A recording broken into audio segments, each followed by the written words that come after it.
বিশ্বের নানা প্রান্তের খেলাধুলার খবরগুলো জানিয়ে দেবো আমি জুম্মান সাদিক জ্যাভলিন। এবার দেখে নেব খেলার সময়ের শিরোনামগুলো।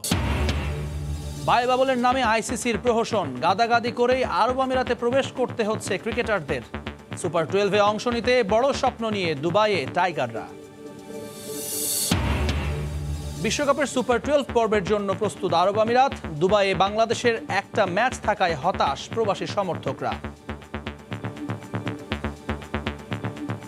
দুবাইতে যদি খেলাগুলো সব হতো আমরা সবাই সুবিধা হতো, কিন্তু আবুধাবিতে খেলা হওয়াতে আমাদের যাওয়াটা খুব কষ্টসাধ্য হয়ে যাবে। এবং চ্যাম্পিয়ন্স লিগে চেলসিকে ফাইনালে তোলা কোচ আব্রাহাম গ্র্যান্ট এখন ঢাকায়। বাফুফে এলিট একাডেমি পরিদর্শন শেষে তরুণ ফুটবলারদের দিলেন পরামর্শ।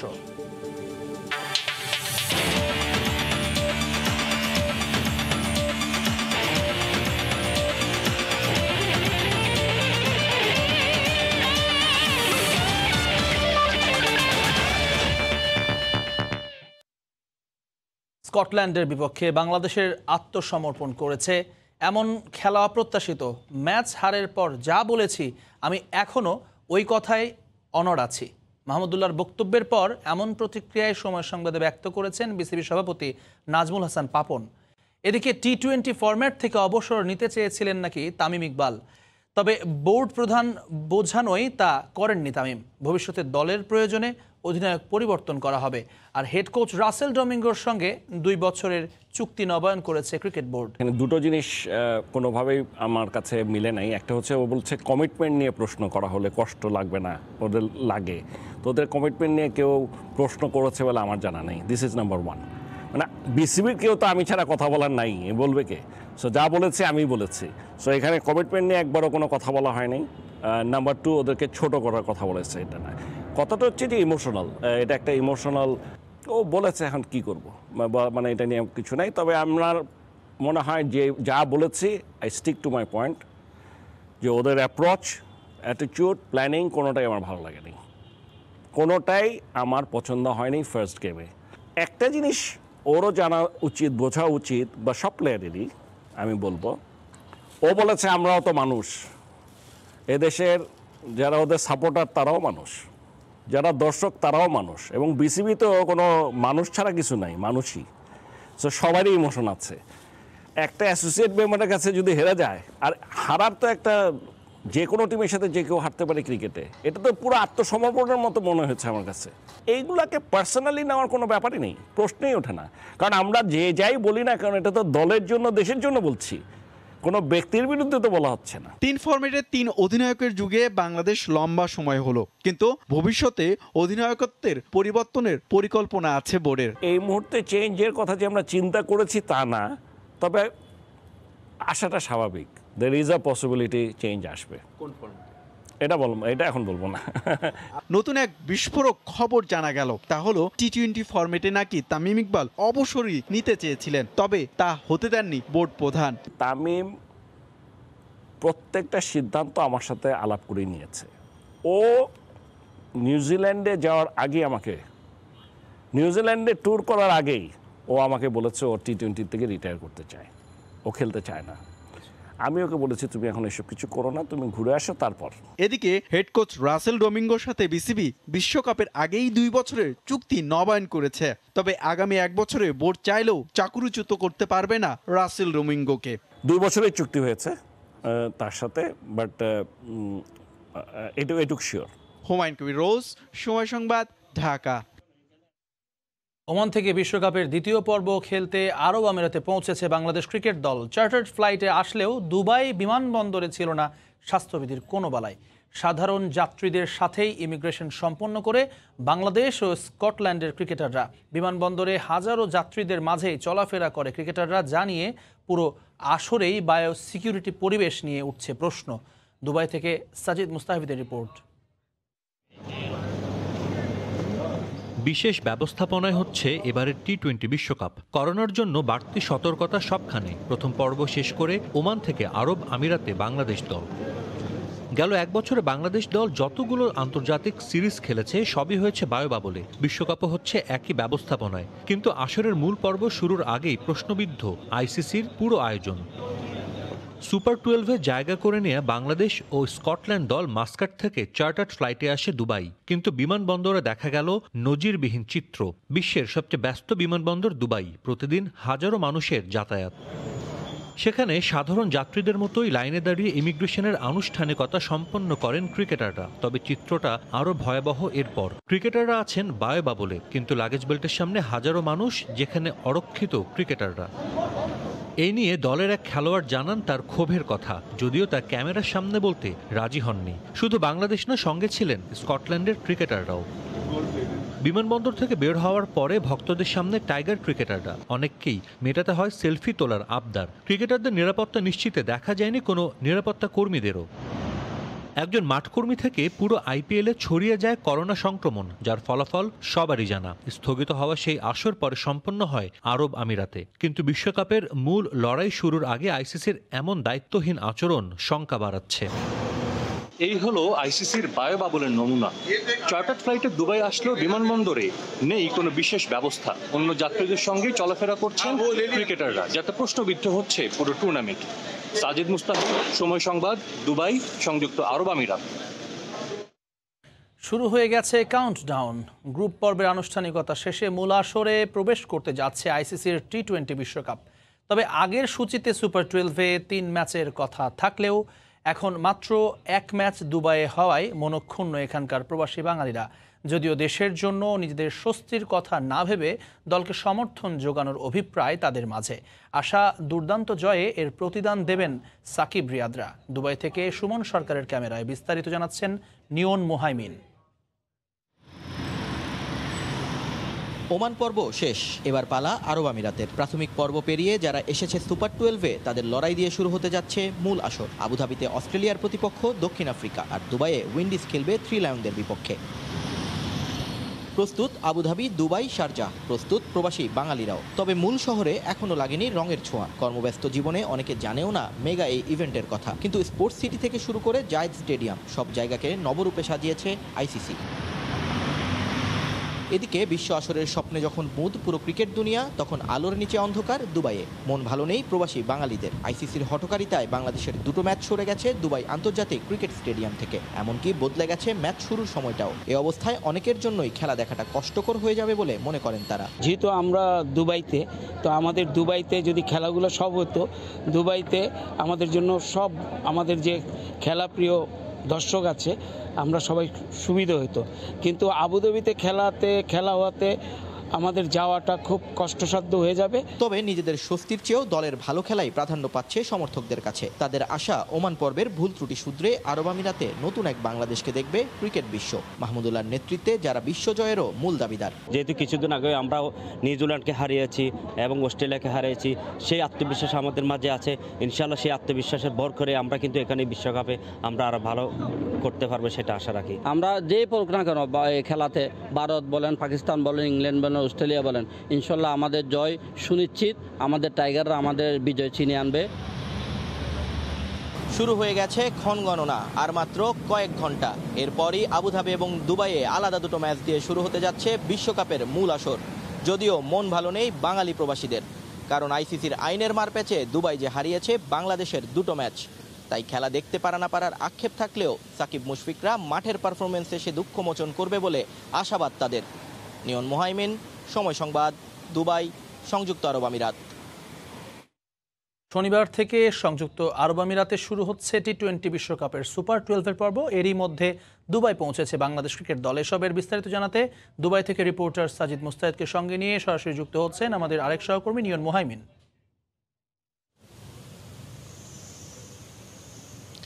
জ্যাভলিন, আপনি যেটা বলছিলেন যে আগামীকাল শুরু হচ্ছে টি-20 বিশ্বকাপের সুপার 12 এবং 5 বছর পর কিন্তু টি-20 বিশ্বকাপ শুরু হচ্ছে, কিন্তু আমি আজ এসেছি এখানে, এসে এখন পর্যন্ত কোনো উন্মাদনা দেখিনি। আমার সহকর্মী নিয়ন মোহাইমিন কিন্তু গত 3 দিন ধরে এখানে অবস্থান করছেন। নিয়ন, আপনি আসলে কি দেখছেন? মানে এর আগেও কিন্তু আমরা এখানে এশিয়া কাপ দেখেছি, হয়েছে, কোনো উন্মাদনা সেবার ছিল না, কিন্তু এবার তো ওয়ার্ল্ড কাপ হচ্ছে, তারপরে তেমন কিছু দেখছি না। সাজিদ, প্রথম দিন আসবার অভিজ্ঞতাটা যদি বলি, মানে দক্ষিণ এশিয়ান হিসেবে আমাদের কাছে ক্রিকেট বিশ্বকাপ মানে বিশাল ব্যাপার। মানে আমরা 2011 2014 দেখেছি, লাইটিং হয়েছে শহর জুড়ে, মানুষ দল বেঁধে ঘুরে বেড়াচ্ছে, মানে এটা একটা উৎসব। আমি দুবাই গত 3 দিন পুরো দুবাই শহর চষে বেরিয়েছি, কিন্তু একটা ব্যানার একটা ফেস্টুন দেখিনি। বাট আমি যখন আবার দুবাই ক্রিকেট স্টেডিয়ামে গেলাম, অর্থাৎ দুবাই স্পোর্টস সিটিতে গিয়েছি, তখন কিন্তু একেবারে ভিন্ন চিত্র। আপনি জানেন কিছুদিন আগে এখানে আইপিএলটা হয়েছে, এবং এই আইপিএলের কারণে অনেক ব্যানার ফেস্টুন সেখানে ছিল, সেগুলো সরে যাচ্ছে, এবং সেগুলো সরে যাওয়ার ওখানে আসলে আইসিসির ব্যানার বসছে, ওয়ার্ল্ড কাপের ফেস্টুনগুলো লাগানো হচ্ছে, এবং পুরো মাঠকে একেবারে নবরূপে সাজানো হয়েছে। অর্থাৎ বলতে পারবেন যে পুরো জিনিসটা আসলে Dubai cricket stadium, Dubai sports সিটিকে ঘিরে তাদের আয়োজন। মানে আয়োজনটা সীমাবদ্ধ থাকছে শুধু স্টেডিয়ামের কেন্দ্রিক। আমরা আসলে আয়োজন যেমনই হোক, কালকে প্রথম ম্যাচে মুখোমুখি হবে অস্ট্রেলিয়া সাউথ আফ্রিকা, তবে পরের ম্যাচটা কিন্তু খুবই এক্সাইটিং। 2 এক্স চ্যাম্পিয়ন বলা যায়, কারেন্ট চ্যাম্পিয়ন যে দল ওয়েস্ট ইন্ডিজ এবং সাবেক চ্যাম্পিয়ন ইংল্যান্ড লড়াই করবে। ডেফিনেটলি দুটো ম্যাচই অনেক আপনার হাই ভোল্টেজ ম্যাচ হবে কোনো নিশ্চিতভাবে, এবং এই 4 দলই কিন্তু বাংলাদেশের গ্রুপে। বাংলাদেশের গ্রুপ নিয়ে একটু কথা বলবো। বাংলাদেশের প্রথম ম্যাচ শ্রীলঙ্কার সাথে, বাংলাদেশ দল আজ এসে পৌঁছেছে, কাল অনুশীলন করবে। আমি বাংলাদেশের খেলা দেখেছি, তবে তার আগে আপনার কাছে আমি জানতে চাইবো যে অ্যাকচুয়ালি কি মনে করছেন যে শ্রীলঙ্কা তো খুব ভালো খেলে সুপার 12 আসলো, কেমন আসলে ফাইট হতে পারে? প্রথমেই আসলে আমার মনে হয় কি বাংলাদেশ কিছুটা ব্যাকফুটে থেকে শুরু করবে, কারণ বাংলাদেশ যখন দেশ থেকে এখানে আসছিল তখন বাংলাদেশ জানতো তাদের প্রতিপক্ষ হবে ইন্ডিয়া, পাকিস্তান, আফগানিস্তান, সেটা মানে যেটাই হোক, মানে তাদের এটাই হবে। কিন্তু এখানে আসবার পরে হঠাৎ করে দুদিনের মাথায় সবকিছু বদলে গেল। এখন আমরা জানি যে আমাদের প্রতিপক্ষ চেঞ্জ, আমাদের মাঠ চেঞ্জ, আমাদের সময় চেঞ্জ। মানে যেই রাতের ম্যাচ, আমাদের সবগুলো ম্যাচ রাতে হওয়ার কথা ছিল। আপনি জানেন দুবাইয়ে রাতের বেলা কিছুটা ঠান্ডা পড়ে, রাতের বেলায় কিছুটা ঠান্ডা পড়ে, তো ম্যাচ খেলার জন্য আসলে যে ওয়েদার প্রয়োজন সেটা একদম পারফেক্ট ছিল। তো এখন আমাদের যে ম্যাচগুলো খেলতে হবে প্রত্যেকটা দুবাইয়ের স্থানীয় সময় দুপুর 2টায়, মানে প্রচণ্ড গরম থাকে। শারজা এবং আবুধাবিতে জানেন সেই গরমের মাত্রা আরও বেশি থাকবে। বাংলাদেশ আমার কাছে মনে হচ্ছে যেহেতু এই প্রি প্ল্যানগুলো আসলে সব ভণ্ডুল হয়ে গেছে, নতুন করে পরিকল্পনা সাজাতে হবে, তো সেই জায়গা থেকে বাংলাদেশ কিছুটা ব্যাকফুটে থাকবে। তবে একটা বিষয় জানিয়ে রাখি, এর আগে যদি দুবাই আসার অভিজ্ঞতা হয়েছে, ওমান থেকে আমি আসলাম, এইসব দেশগুলোতে দুপুর 1টা থেকে 4টা এই গরমের জন্য অফিস আদালত সবকিছু কিন্তু বন্ধ থাকে। তো বাংলাদেশের প্রতিপক্ষ তো অবশ্যই কন্ডিশন একই সঙ্গে শ্রীলঙ্কা কিন্তু দুর্দান্ত ফর্মে আছে, টানা 7টি ম্যাচ কিন্তু তারা জিতে সুপার 12 যাচ্ছে। আপনার যদি বলি প্রথম রাউন্ডের 3টি ম্যাচই তারা একদম ডমিনেট করে জিতেছে, এর আগে 2টো প্রস্তুতি ম্যাচ, তার আগে ওমানের বিপক্ষে 2টি আন্তর্জাতিক টি20 জিতেছে। আরেকটা বিষয় আমি একটু পয়েন্ট আউট করতে চাই নিয়ন, শ্রীলঙ্কা দল যদি দেখেন তারা যেভাবে ডমিনেট করে জিতলো, বাংলাদেশ হেরেছে।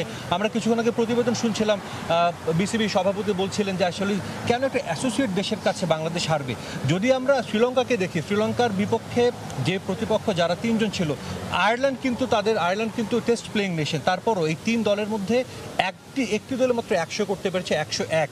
3টে দলেই কিন্তু 3-10-30 উইকেট নিয়েছে তাদের বোলাররা। থিকসানা একজন নতুন অফ স্পিনার, দারুণ করছেন, 8 উইকেট পেয়েছেন। হাসারাঙ্গা ডিসিলভা 6 উইকেট পেয়েছেন এই প্রথম পর্বে। সবকিছু মিলিয়ে বাংলাদেশ শ্রীলঙ্কার ম্যাচটা কিন্তু নিশ্চিতভাবে আমরা বলতে পারি যে একটা স্পিনিং 2 দলের স্পিনারদের একটা লড়াই হতে যাচ্ছে নিশ্চিত। শুধু তাই নয়, মানে শারজার উইকেটের কথা আমরা জানি, প্রথাগতভাবে স্পিনারদের হয়ে কথা বলবে। হয়তোবা আমরা বাংলাদেশের একাদশেও সেটার প্রতিফলন দেখবো। 3 পেসার নিয়ে আমরা প্রত্যেকটা ম্যাচ খেলেছি।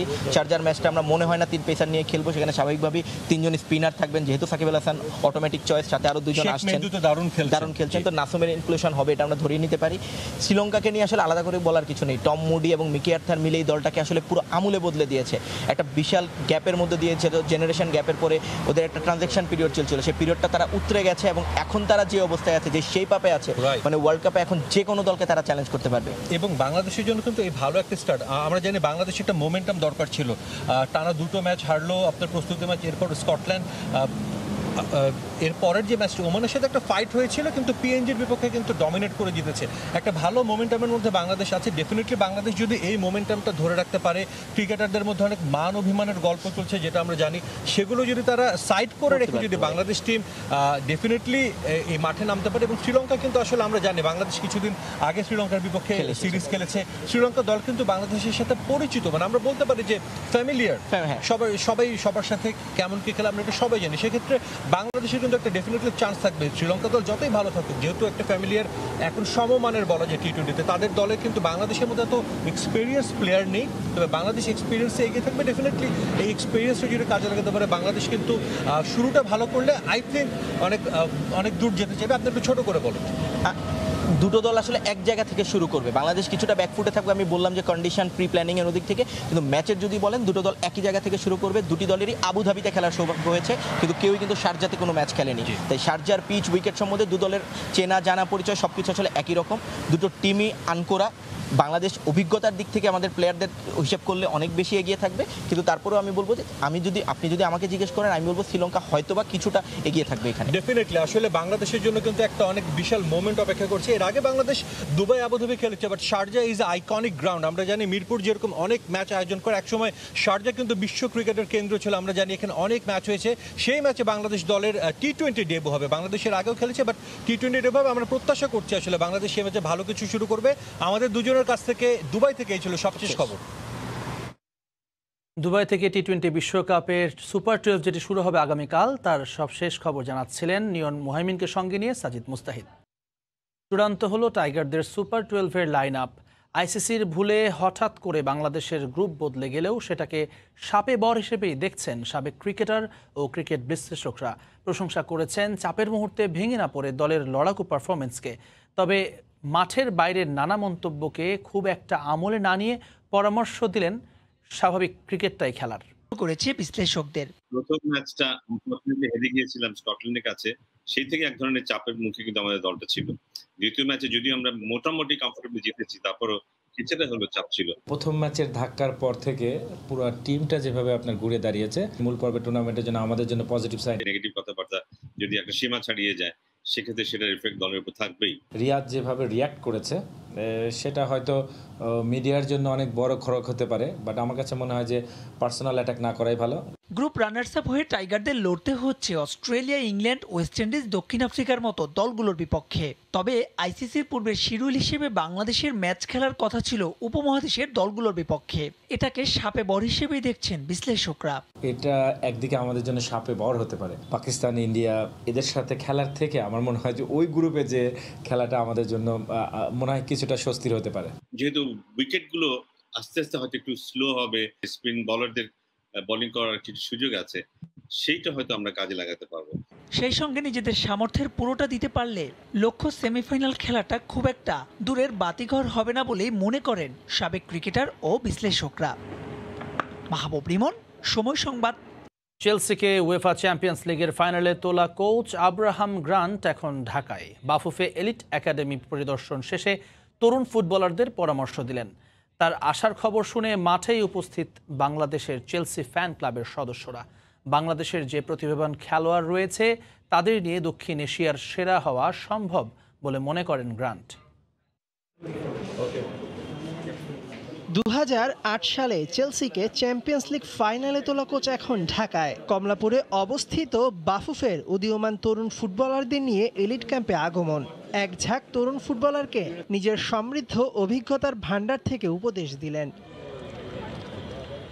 আব্রাহাম এসেছেন এই খবর শুনে বাংলাদেশে চেলসি ফ্যান ক্লাবের সদস্যরা উপস্থিত উষ্ণ অভ্যর্থনা দিলেন। চলল সবার সঙ্গে ফটো সেশন। বাংলাদেশিদের ফুটবল প্রেম দেখে তিনি অভিভূত। বাংলাদেশ অনেক ফুটবল প্রেমী জাতি। এই প্রেমটাই ফুটবলের উন্নতির জন্য যথেষ্ট। সঠিক পরিকল্পনার তার বাস্তবায়নে তোমরা দক্ষিণ এশিয়া রাজত্ব করতে পারো। হোসে মরিনিও বরখাস্ত হবার পর শিষ্য ফ্রাঙ্ক ল্যাম্পার্ড জন টেরিদের নিয়ে ইউসিএল ফাইনালে উঠেছিলেন। যদিও সেই ফাইনালে রোনালদোর ম্যানিউর কাছে টাই ব্রেকারে হেরে যায় চেলসি। ফুটবল নিয়ে এখন আর আগের মতো সম্পৃক্ততা নেই আব্রাহামের। তবে ফুটবল নিয়ে তরুণদের সঙ্গে কথা বলাটা উপভোগ করছেন। আমি ওদেরকে 3টি উপদেশ দিয়েছি। 1, ট্যালেন্ট থাকলেই হবে না, পরিশ্রম করতে হবে। 2, সীমাবদ্ধতার মাঝেও নিজের সেরাটা বের করে নিয়ে আসতে হবে। 3, কখনোই থামা যাবে না। এগুলো খেয়াল রাখলে সাফল্য আসবেই। বিশ্ব ফুটবলের গ্রেট একজন কোচকে পেয়ে আনন্দে আপ্লুত এলিট ক্যাম্পের ফুটবলাররাও। উনি যে কথাগুলো বলেছেন, এগুলো যদি আমরা আমাদের লাইফে কাজে লাগাই, তাহলে আমরা অবশ্যই অনেক বড় একটা পর্যায়ে গিয়ে খেলতে পারবো। খুবই এক্সাইটেড আমি যে এরকম একটা কোচের সাথে দেখা হয়েছে। সংক্ষিপ্ত সফর শেষে শনিবার দেশে ফিরে যাবেন আব্রাহাম গ্রান্ট। মেহেদি নাইম, সময় সংবাদ, ঢাকা। খেলার সময় আরও থাকছে।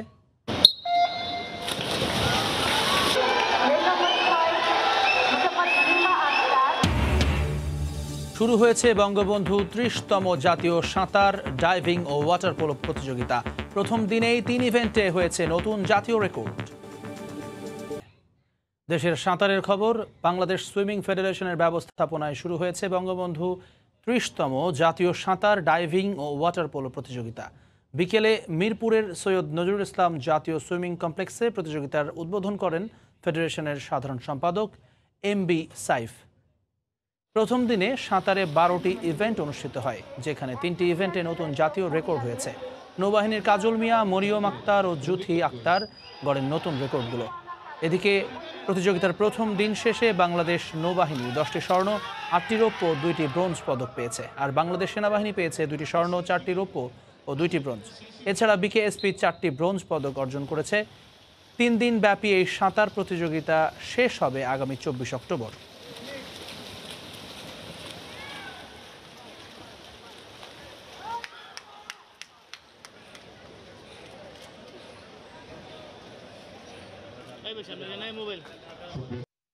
এ পর্যায়ে খেলার সময়ের শীর্ষ সংবাদগুলো জানিয়ে দিচ্ছে আরও একবার। বায়বাবলের নামে আইসিসির প্রহসন, গাদাগাদি করেই আরব আমিরাতে প্রবেশ করতে হচ্ছে ক্রিকেটারদের। সুপার 12-এ অংশ নিতে বড় স্বপ্ন নিয়ে দুবাইয়ে টাইগাররা। এবং বিশ্বকাপের সুপার 12 পর্বের জন্য প্রস্তুত আরব আমিরাত। দুবাইয়ে বাংলাদেশের একটা ম্যাচ থাকায় হতাশ প্রবাসী সমর্থকরা। এই ছিল খেলার সময়ে। এখন দেখব খেলার ক্ষণে টি-20 বিশ্বকাপ আয়োজন।